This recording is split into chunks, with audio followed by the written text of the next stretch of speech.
Okay, why not? Okay. Yeah. Okay. So first of all, अगर कोई भी project होता है तो पहले उसकी यूजर स्टोरी लिखी जाती है, राइट? कि क्लाइंट को क्या चाहिए, मतलब उसकी रिक्वायरमेंट क्या है। पहले उसके बेसिस पे हम यूजर स्टोरी टाइप करते हैं, बेस्ड ऑन द पहले जो भी हो डिस्कशन होता है क्लाइंट के साथ कि उसकी रिक्वायरमेंट क्या है, उनको क्या चाहिए। बेस्ड ऑन दैट हम हमारी साइड से एसआरएस डॉक्यूमेंट प्रिपेयर करते हैं। ठीक है, वो तो आपको पता होगा, SRS. Yes. Yes. Yes. Yes. SRS में भी दो टाइप के होते हैं, एक फंक्शन रिक्वायरमेंट और अदर नॉन फंक्शन, राइट? तो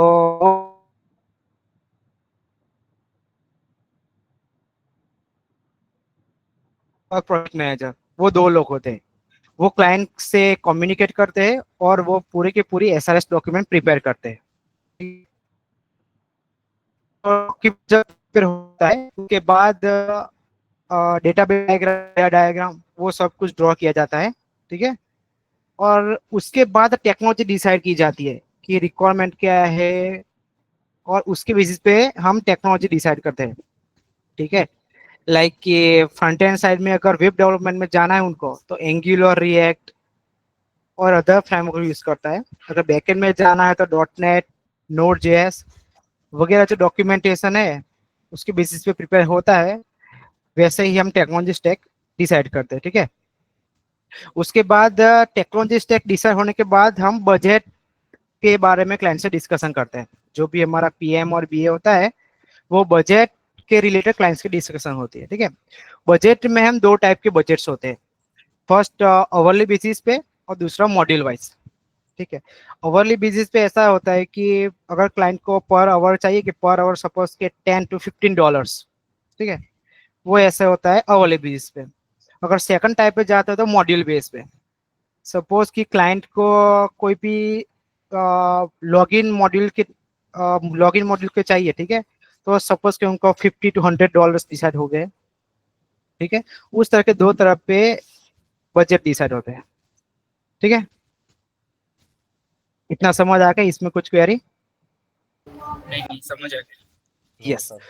ठीक है, और बजट और सब कुछ डिसाइड हो जाता है, टेक्नोलॉजी, एसआरएस। उसके बाद हम पहले उसको प्रोजेक्ट का पूरा पूरा एस्टिमेशन देते हैं।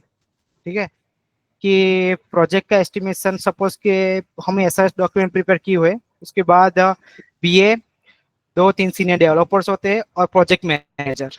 ठीक है, वो सब पूरी की पूरी टीम जो है वो मिलके एक प्रोजेक्ट का एस्टिमेशन डिराइव करते हैं। ठीक है, वो 100% एक्यूरेट नहीं होता, मगर अराउंड 90-20 रहता है उसमें। ठीक है, उसके बेसिस पे वो डिसाइड करते हैं प्रोजेक्ट का एस्टिमेशन। ठीक है, उसके बाद सब कुछ क्लियर हो जाता है, क्लाइंट की साइड से कंफर्मेशन भी आ जाए। देन आफ्टर जो हमारा यूआई यूएक्स डिजाइनर होता है, ठीक है, वो क्लाइंट के हिसाब से एक डिजाइन ड्रॉ करता है वायरफ्रेम की मदद से। फिग्मा वायरफ्रेम आपने सुना होगा, सुना है? Yes, sir. यस, वो स्टैटिक डिजाइन प्रिपेयर करता है। हमारा जो डेवलपर, यूआई यूएक्स डेवलपर होता है ना, वो स्टैटिक डिजाइन ड्रॉ करता है। स्टैटिक डिजाइन ड्रॉ हो जाने के बाद जो हमारा बीए है, बिजनेस एनालिस्ट, वो क्लाइंट के साथ कम्युनिकेट करता है। ठीक है, और क्लाइंट से कंफर्मेशन लेता है कि ये डिजाइन बराबर, उसमें कुछ चेंजेस करने हैं या नहीं है। अगर इफ जो डिजाइन है वो अप्रूव हो जाती है, देन एंड देन हमारे डेवलपर जो है वो डेवलपमेंट स्टार्ट करते हैं। उसके वगैरह डेवलपमेंट स्टार्ट नहीं होता। ठीक है, ये प्रोजेक्ट के डेवलपमेंट के पहले की सभी प्रोसेस है। ठीक है, any doubt in that? Okay okay. नहीं। Okay, No. यस। अभी हम जाते हैं डेवलपमेंट फेज में। डिजाइन क्लाइंट की साइड से अप्रूव हो गई, बीए ने अप्रूव कर लिए। ठीक है, उसके बाद हम one by one module pick करेंगे। ठीक है, और हम डेवलपर को देंगे, उसके हिसाब से डेवलपमेंट स्टार्ट होगा। ठीक है, उसमें अभी मोस्टली कंपनी का जो स्टैंडर्ड होता है, वो सभी लोग अभी तो अजाइल मेथोडोलॉजी यूज करते हैं। ठीक है, और वाटरफॉल भी कई सारी कंपनी यूज करती है। मगर वाटरफॉल में कैसा होता है कि वाटरफॉल मतलब कि वाटर, एक बार जो वाटर बह गया तो फिर वापस नहीं जा सकता। No back, no back. ठीक है, उसमें ओके हाँ। यस, ऐसा होता है वाटरफॉल में। वाटरफॉल में कई सारे ड्रॉबैक्स भी होते हैं, लाइक उसमें कि एक बार स्टार्ट हमने कर दिया वर्किंग, ठीक है, उसके बाद पूरा का पूरा डेवलपमेंट हो गया, उसके बाद हम कोई भी चेंजेस करने होते हैं माइनर सबकी प्रोजेक्ट में, तो वो चेंजेस करना डिफिकल्ट हो जाता है, ठीक है। वो वाटरफॉल में ऐसा एक ड्रॉबैक है। तो मोस्टली कंपनीज जो है अजाइल मेथोडोलॉजी यूज करती है, ठीक है। आपको पता है अजाइल मेथोडोलॉजी क्या होता है? हाँ मतलब थोड़ा बहुत पढ़ा है उसके बारे में कि उसमें क्या है कि ये वाटरफॉल की तरह नहीं होता है, सब कुछ फ्लेक्सिबल होता है। क्लाइंट से बात करो और जल्दी से जल्दी काम बताओ, ऐसी मेंटेलिटी के साथ पूरा प्रोजेक्ट बनता है मतलब। यस यस एग्जैक्टली, वही होता है। अजाइल मेथोडोलॉजी में क्या आता है, अभी हम वन बाय वन एक मॉड्यूल पिक करते हैं क्लाइंट के जो हिसाब से, वन मॉड्यूल पिक किया हमने, उसके बाद जो भी हमने डेवलप किया है उसके बाद वीकली या मंथली क्लाइंट को हम डेमो देते हैं। अगर क्लाइंट अप्रूव करता है तभी हम उनको फाइनल प्रोडक्शन में जाने देते हैं, ठीक है। अगर उसमें भी कुछ चेंजेस आए तो वो हम डन करके थोड़ा फिक्सिंग करके उसके बाद जाने देते हैं फाइनल प्रोडक्शन रिलीज में। उसमें क्या होता है कि अभी थोड़ा जो भी मॉडल हुआ ना वो 100% डन हो जाएगा, वाटरफॉल की तरह नहीं होगा। जितना भी डन हुआ है वो परफेक्ट होगा। एक डन हो गया उसके बाद दूसरा पिक करेंगे मॉडल। उसमें ऐसा होता है अजाइल मेथोडोलॉजी। एनी मीटिंग जो वीकली मीटिंग होती है क्लाइंट के साथ, वो सब मीटिंग में क्लाइंट का हम फीडबैक लेते हैं और उसके बेसिस पे हम प्रोवाइड करते हैं उनको, जो भी डेमो है था ना वो डेमो प्रोवाइड करते हैं, ठीक है। और उसमें क्या होता है कि लाइक काफी सारी मीटिंग्स होती है, ठीक है, कि क्लाइंट्स की साइड से मीटिंग होती है, हमारी इंटरनल्स मीटिंग होती है, डेली स्क्रम्स मीटिंग होती है, आपने सुना होगा डीएसएम ऐसा कुछ, सुना है Yes. ना? यस। Yes. तो डीएसएम में कैसा होता है कि जो भी प्रोजेक्ट में इन्वॉल्व है डेवलपर्स वो होंगे, बिजनेस एनालिस्ट होगा, क्यूए भी इन्वॉल्व हो गए उसमें, यूआई यूएक्स डेवलपर हो गए और प्रोजेक्ट मैनेजर होगा, ठीक है। तो उसमें क्या होता है कि जो भी डेवलपर ने यस्टरडे काम क्या डन किया है, टुमारो क्या करना है और आज का क्या प्लान है, वो सब डेली स्क्रम मीटिंग में डिसाइड होता है, ठीक है। और अगर कुछ क्वेरी भी होती है डेवलपर को, सपोज के उसने कोई मॉडल पिक किया है, ठीक है, तो अगर उसमें कुछ डाउट है तो वो भी इंटरनल जो मीटिंग होती है डीएसएम उसमें उसका क्वेश्चन आंसर होता है कि अगर कुछ डाउट है, अगर पीएम को भी वो पता नहीं है, वो बीए को पता नहीं है वो बात, अगर कुछ नई फंक्शनलिटी हुई है कि जो प्रीवियसली डिसाइड नहीं हुई है, डिस्कशन भी नहीं हुआ इनिशियली, ठीक है, तो वो हम बीए को पॉइंट आउट देते हैं कि बीए ये पॉइंट है तो जो पता नहीं हमें, आप क्लाइंट से क्लैरिफिकेशन ले लो, ठीक है। उसके बाद ये क्लाइंट साइड से क्लैरिफिकेशन होती है, उसके बाद हम डेवलप करते हैं, ठीक है। वो सब कुछ डीएसएम में होता है, ठीक है। और डिप्लॉयमेंट के लिए हमारे पास एक डेवऑप्स भी होता है, एक या दो डेवऑप्स भी होते हैं, ठीक है, कि जो भी प्रोजेक्ट का डिप्लॉयमेंट करते हैं, डोमेन लेके वो सब कुछ सर्वर पे हमारी एप्लीकेशन है वो होस्ट करते हैं, ठीक है। इसीलिए एक प्रोजेक्ट को मैनेजमेंट करने के लिए एक बीए चाहिए, project manager, UI UX developer, front end developer, back end developer, DevOps, ये सब की नीड चाहिए, ठीक है। और प्रोजेक्ट को मैनेज करने के लिए हम काफी सारे टूल अभी तो मार्केट में आ गए। तो प्रोजेक्ट हम स्टोर करते हैं वो गिटहब पे करते हैं मोस्टली, ठीक है। आपको गिट पुल पुश करता है तो उसको एन डेवलपर का जो भी है वो डिपेंडेंसी के लिए गिट का ब्रांच का पुल पुश लेते रहेंगे, ठीक है, तो कोड कॉन्फ्लिक्ट नहीं आएंगे ज्यादा, राइट। और प्रोजेक्ट को मैनेज करने के लिए अभी तो मार्केट में जीरा है, जोहो है, वो सब कुछ है। उसमें क्या होता है कि अगर मैंने एक मॉड्यूल पिक किया, ठीक है, उसका मैंने एक फंक्शनलिटी डन की, सपोज के लॉगिन, डेवलपर जो है वो डिजाइन करेगा, जो भी यूआई यूएक्स डेवलपर ने वो स्टैटिक डिजाइन प्रोवाइड की होगी, ठीक है, उसके हिसाब से मैं डिजाइन करूंगा, डेवलपमेंट करूंगा, जो एपीआई इंटीग्रेट करूंगा, उसका जो टोकन है, एक्सपायरी, वो सब कुछ मैनेज करूंगा, ठीक है। उसके बाद मैं जो मेरा मॉड्यूल है, मेरा टास्क वो मैं क्यूए के प्रोवाइड करूंगा, ठीक है। तो क्यूए क्या करेगा, जो क्लाइंट की इनिशियल रिक्वायरमेंट थी वो स्टडी करेगा, ठीक है, और जो मैंने डेवलप किया है वो देखेगा। अगर उसमें वो पूरा का पूरा टेस्ट करेगा, अगर उसको कुछ भी मिसमैच लगेगा तो वो जो हो क्या प्लेटफॉर्म कोई भी होगा वहां पे क्या करेगा, ये टास्क या कुछ बग है वो इश्यू राइज करेगा, ठीक है, और वो मुझे असाइन करेगा। तब मुझे क्या करना था, वो जो भी क्यूए ने बग दिया है वो फिक्स करके फिर टास्क को टू भी टेस्टेड करके वो हमें क्यूए को पैक करना होता है, ठीक है। अगर क्यूए जब अप्रूव करता है तो वो क्या होता है कि यूएटी में जाता है, स्टेजिंग एनवायरनमेंट में जाता है, ठीक है। और वो क्लाइंट को टेस्ट करने के लिए दिया जाता है। फिर क्या करता है क्लाइंट, वो अपने हिसाब से टेस्ट करता है एक बार। अगर वो फाइनल हो जाए, हमारी साइड से हमने डेवलप कर दिया, हमारा क्यूए ने भी अप्रूव कर दिया, उसके बाद जो क्लाइंट है उसने भी अप्रूव कर दिया, ठीक है, तब जाके वो फाइनल प्रोडक्शन में जाता है, ठीक है, तो भी वो यूजफुल होता है, ठीक है। Okay okay. यस, और इसी वो से कुछ होती है। डेवऑप्स के लिए वो मतलब CI/CD और वो या फिर AWS, या उसमें कौन सा यूज होता है? यस, उसमें क्या होता है, ज्यादातर अभी तो AWS इतना सपोर्ट देता है, तो मोस्टली जो है वो AWS का ही यूज करते हैं, ठीक है। उसमें ऑटो पाइपलाइन सेटअप किया हो जाता है CI/CD की मदद से। उसमें क्या होता है कि अगर हमारा कोड क्यूए में अगर देना है, तो हम हमारा जो भी कोड है गिटहब की हमारी ब्रांच, वो हम डायरेक्टली क्यू में पुश करेंगे, तो वो ऑटोमेटिकली पाइपलाइन रन हो जाएंगी, ठीक है।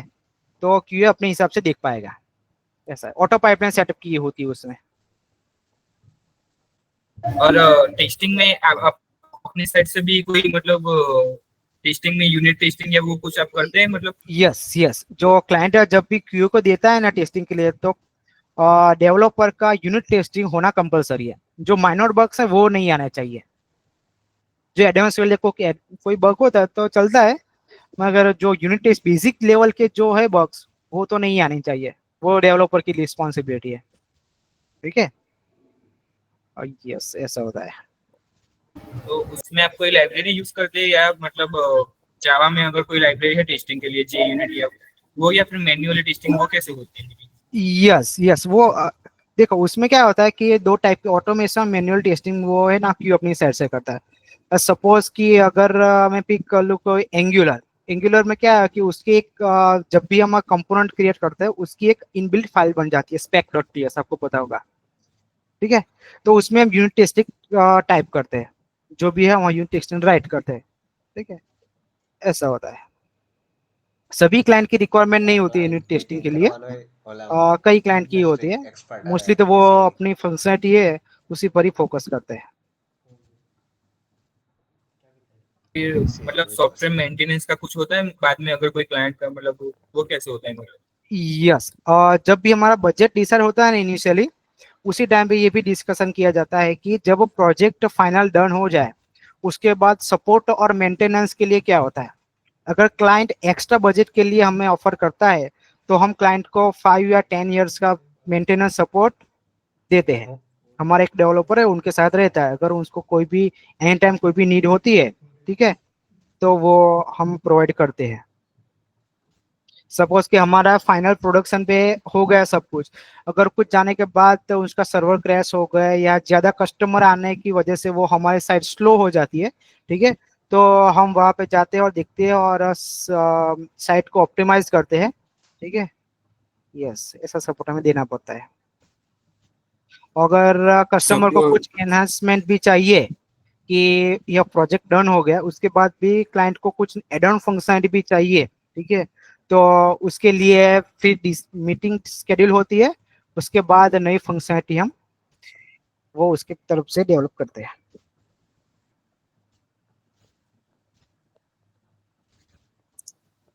अगर आपका प्रोडक्शन सर्वर क्रैश हो जाए after deployment, so what are the steps will you do? जो उसमें क्या होता है, इफ जो कोई भी हम डेवलप करते हैं, डिप्लॉय करते हैं कोई भी, उसका डेली बैकअप रहता है, ठीक है। डेली बैकअप रहना जरूरी है। तो वीकली या डेली बैकअप हम लेते रहते हैं उसमें। जब भी क्रैश हो जाए, तो वो इनिशियली क्लाइंट का कुछ भी बिगड़े नहीं काम, उसकी वजह से हम उसका नया सर्वर डायरेक्ट पॉइंट आउट करके क्लाइंट के जो है सर्वर स्टार्ट कर देते हैं।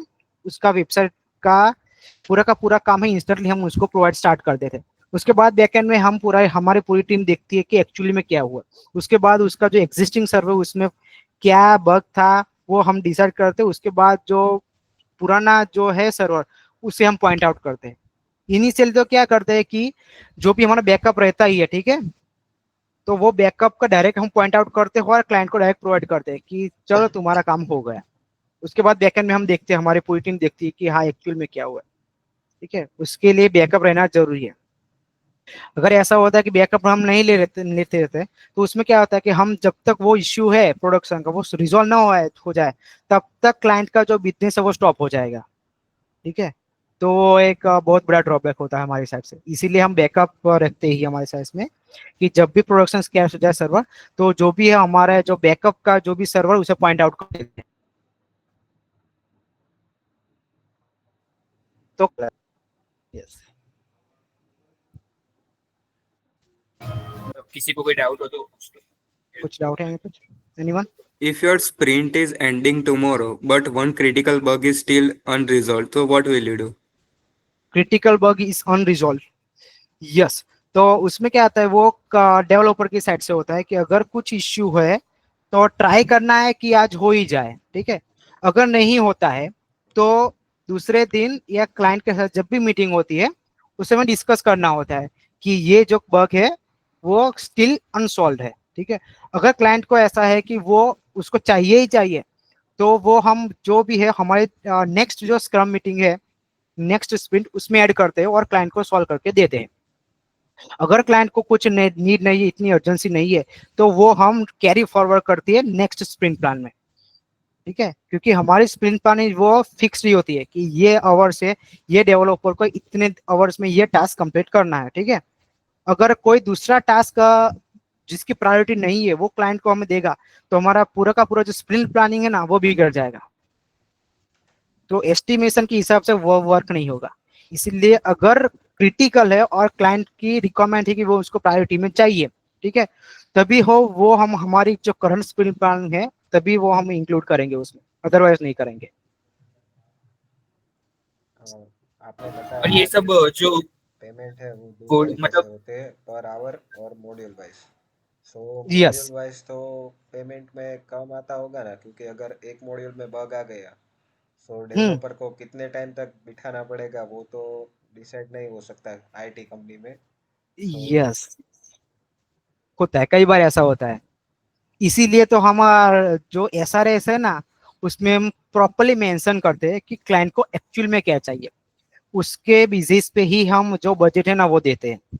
इसीलिए तो पहले हम एसआरएस प्रिपेयर करते हैं, उसके बाद बजट देते हैं क्लाइंट को, कि हमें भी पता चले, क्योंकि बजट देने वाले कैसे लोग होते हैं, एक्सपीरियंस पर्सन होते हैं। ठीक है, बीए होता है, बीए होता है, उसके साथ 2 3 या 4 सीनियर डेवलपर्स भी होते हैं, उसके साथ भी डिस्कस किया जाता है कि ये एक टास्क है, सपोज इसमें डेवलप करने में कितना टाइम लगेगा, उसके बाद इस पे ही ये डिसाइड होता है बजट। ठीक है, अगर कोई भी क्रिटिकल वर्क आ गया जो सॉल्व नहीं होता है, ठीक है, जूनियर डेवलपर्स अगर होते हैं प्रोजेक्ट में, तो कई बार क्या होता है कि 2 3 सीनियर डेवलपर भी हम रखते हैं प्रोजेक्ट में। अगर उसकी नीड पड़ी तो हम वो सीनियर डेवलपर की हेल्प लेके वो क्रिटिकल वर्क है वो इंस्टेंटली सॉल्व करके देते हैं। ठीक है, यस। और कुछ गाइस? कुछ आपने कवर कर ही लिया है जितना भी पूछना था। हम्म। हाँ, एक लास्ट डाउट है, मतलब फ्रंट एंड और बैक एंड की कोडिंग तो पैरेलल ही चलती होगी ना, तो उसमें कभी ऐसा होता है, मतलब हम तो प्रोजेक्ट बना देते, हम हमारे साथ ऐसा बहुत होता है कि फ्रंट एंड अपनी तरफ से काम कर रहा है, बैक एंड अपनी तरफ से काम कर रहा है, पर जब दोनों को हम मिक्स करते हैं तो हम्म। कुछ भी काम नहीं करता है। ऐसा हमारे साथ बहुत हुआ है, मतलब आप वो कैसे मैनेज करते हैं? उसमें क्या होता है कि जो भी हम सपोज कि हम मॉड्यूल पिक कर दे, ठीक है, तो पहला का पहला टारगेट है तो उसका बैकएंड प्रिपेयर हो जाए। ठीक है, बैकएंड में जो एपीआईज होती है वो रेडी होनी चाहिए पहले तो, उसके बेसिस पे क्या हमें पता होना चाहिए, अगर एक रिक्वायरमेंट है उसके बेसिस में नोड की, सपोज के मैं बैकएंड में लेता हूँ नोड का सर्वर, तो हमें एपीआई हमने रेडी कर दी, उसके बेसिस पे हमें पता होना चाहिए कि कौन से जो पैरामीटर्स है वो सब कुछ हमें रिटर्न में मिलेंगे, उसके बेसिस फ्रंट एंड में कौन सी नीड है, तभी हम एपीआई जो है वो फ्रंट एंड में बाइंड करेंगे। ठीक है, अगर उसमें कुछ दिक्कत आती है उसके लिए हम क्या करते हैं, स्वैगर है, आपको स्वैगर पता है?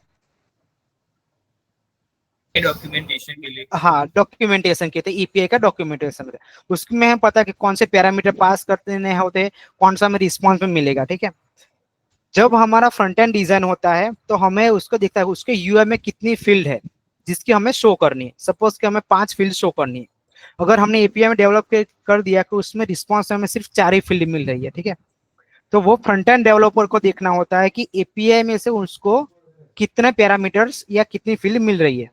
अगर उसको एक एक्स्ट्रा फील्ड चाहिए तो वो बैकएंड डेवलपर को बोलेगा कि मुझे ये एपीआई में ये जो फील्ड है वो चाहिए मुझे, वो तू मुझे दे दे, ठीक है, तभी जाकर वो एरर सॉल्व होगा। Front end developer back end developer का कम्युनिकेशन होना जरूरी है, तभी वो वर्क कर पाएगा। उसमें फ्रंट एंड डेवलपर की भी रिस्पॉन्सिबिलिटी होती है कि जो एपीआई में जो भी रिस्पॉन्स मिल रहा है मुझे वो वैलिड है या नहीं, उसको जो चाहिए वही है या नहीं, ठीक है, वो फ्रंट एंड डेवलपर की रिस्पॉन्सिबिलिटी होती है। मीटिंग न करवाने एक्सपर्ट आ अगर एपीआई का रिस्पॉन्स हमें फास्ट नहीं मिल रहा है, बोला है अगर हमें ऐसा होता है कोई एक ही मॉड्यूल है, एक ही पेज में हमें शो करने की पूरी डिटेल, अगर सिंगल पेज की डिजाइन शो करने के लिए हम 2 या 3 एपीआई कॉल कर रहे हैं ओनली डिजाइन शो करने के लिए, डेटा शो करने के लिए, तो वो वैलिड नहीं है।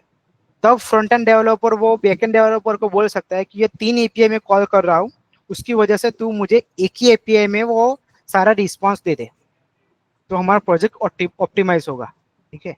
वो भी फ्रंट एंड डेवलपर की रिस्पॉन्सिबिलिटी होती है कि वो ऑप्टिमाइज करके दे, ज्यादा एपीआई कॉल ना हो।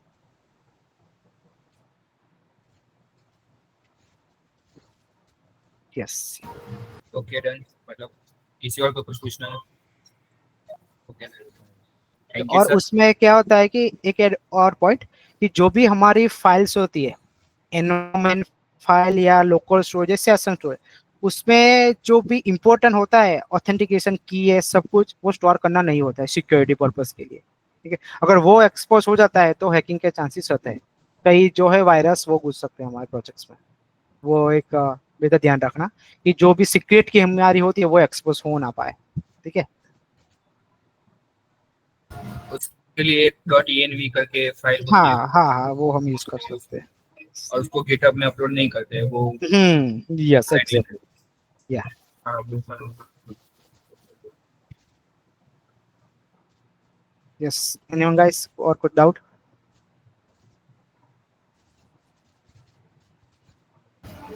Okay thank you sir for your time, good luck. Okay, या टाइम के लिए वेलकम। बहुत शुक्रिया आपका। या अगर कुछ और डाउट हो तो मुझे बता देना, ठीक है। ओके ओके ओके गाइस, या all the best for your future. Thank you sir. Thank you sir. या वेलकम, बाय बाय।